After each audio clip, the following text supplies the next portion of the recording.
Hello everyone, आपके commerce गुरुजी आ चुके हैं एक अच्छे से जर्नल एंट्री को लेकर, जो सिंपल है लेकिन थोड़ा सा वेरिएशन होने के कारण बच्चों आपको प्रॉब्लम होती है। तो आइए उस प्रॉब्लम को दूर करते हैं और एक अच्छा जर्नल एंट्री सॉल्व करते हैं। आइए, यहाँ पे बच्चों लिखा है sold goods to Vishal trader costing 40,000। जो गुड्स सोल्ड कर रहा है विशाल ट्रेडर को, वो उसका कॉस्ट था 45,000।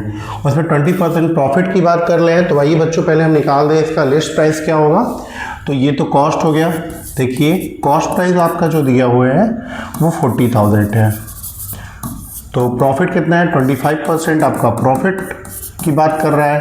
तो ठीक है बच्चों, तो यहाँ 40,000 लिख दिए, यहाँ 25% जो है प्रॉफिट की बात करते हैं, 25-24। तो यहाँ पे हो जाएगा आपका कितना, 10,000। तो बच्चों जो आपका रियल में सेल होगा वो कितने का होगा बच्चों, 40,000 का जो है सामान था जिसकी कॉस्ट थी 40,000, 10,000 जो है हम प्रॉफिट लेके सेल कर रहे हैं। मतलब जो हम सेल की वैल्यू रखेंगे वो 50,000 रखेंगे। इसको बोल सकते हैं कि लिस्ट प्राइस है, ठीक है, इसे लिस्ट प्राइस भी बोला जा सकता है बच्चों। फिर आगे देखते हैं, इतना हो गया हमारा। अलाउ 10% ट्रेड डिस्काउंट, ठीक है, ट्रेड डिस्काउंट की बात कर रहे हैं बच्चों। तो 10% क्या हो जाएगा, ट्रेड डिस्काउंट। तो 50,000 का सेल वैल्यू था, उस पर 10% जो है हम ट्रेड डिस्काउंट लगा दिए। तो बच्चों क्या आ जाएगा आपका, 5,000 आ जाएगा, ठीक है। इसका मतलब जो रियल सेल होगा वो आपका कुछ और होगा। तो रियल सेल बच्चों निकालने के लिए पहली बात हो चुकी है, वैल्यू थी 50,000, 5,000 आपको डिस्काउंट दे दिया गया, तो अब रियल में सेल हुआ कितना, 45,000 का। ये आप ऑलरेडी पढ़ चुके हैं बच्चों। फिर लिखा है बच्चों 10% कैश डिस्काउंट। तो 10% कैश डिस्काउंट है, तो इससे पहले देख लो कि वो कितना कैश देने के लिए कमिटमेंट कर रहे हैं। तो बच्चों यहाँ पे लिखा है 80% पेमेंट करने की बात कर रहे हैं कि 80% आपको पेमेंट करेंगे। तो आइए लिखते हैं 80% पेमेंट। तो यहाँ पे तो 45,000 का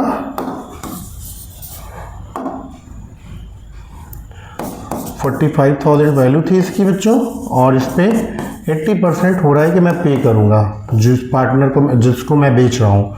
तो 80% 0 कैंसिल हो गया बच्चों। 800, 8 5 जो 40, 8 4 जो 32, 32 में 4 जोड़ देंगे 36। मतलब ये 36,000 पे करने की बात यहाँ पे बच्चों हो रही है। इसका मतलब रिमेनिंग जो बच जाएगा वो क्रेडिट ट्रांजेक्शन हो जाएगा। तो पहले देख लेते हैं, 80% पेमेंट कर रहे हैं तो 80% में डिस्काउंट की भी बात कर लें। तो कैश डिस्काउंट कर लेते हैं, 10% कैश डिस्काउंट। तो 36,000 है बच्चों, यहाँ पे इसका 10% 3600, ठीक है। तो रियल कैश रिसीव डिस्काउंट के बाद देखते हैं हमें कितना पैसा रिसीव होता है।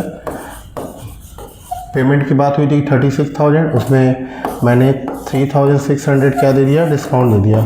तो इसके बाद हुआ क्या बच्चों, 4। तो ये आपका आएगा 32,400। अब क्रेडिट ट्रांजैक्शन की बात कर रहे हैं, तो क्रेडिट ट्रांजैक्शन, क्रेडिट सेल। तो यहाँ पे बच्चों टोटल ट्रांजैक्शन रियल में जो हुआ था 45,000 हुआ था, 36,000 पेमेंट करने की बात हो गई। और इसके बाद जो आंसर आएगा आपका कितना आएगा, 1,500, ठीक है। 000 बच्चों यहाँ पे आ गया, ठीक है। फिर यहाँ पे 15 में से 6 निकाल दिया गया तो कितना आ जाएगा यहाँ पे, ये तीनों के, हाँ 15 में 6 निकाल देंगे, यहाँ पे आ जाएगा 9। फिर बच्चों यहाँ कितना रह गया आपका, 9 ही रह गया यहाँ पे, ठीक है। तो 9,000 क्या हो गया बच्चों, ये आपका जो ट्रांजेक्शन हुआ वो क्रेडिट ट्रांजेक्शन हुआ। तो इसके बाद हम जर्नल एंट्री मार लेते हैं, क्या हो जाएगा आपका, सेल कर रहे हैं बच्चों तो पैसा आएगा। तो कैश अकाउंट DR, हमने डिस्काउंट भी ये दिया है तो डिस्काउंट भी आ जाएगा, डिस्काउंट अकाउंट DR। हमने उधार भी सेल किया है क्रेडिट पे, किसको, विशाल ट्रेडर को, तो विशाल ट्रेडर का नाम आ जाएगा, ट्रेडर अकाउंट DR। फिर आएगा बेटा सेल टू सेल्स। सेल्स जो हुआ है वो 45,000 का हुआ है, ठीक है। कैसे कैसे पेमेंट हो रहा है बच्चों, 32,400, यहाँ पे 3,600 जो है वो डिस्काउंट हो गया, 9,000 जो है क्रेडिट पे हो गया।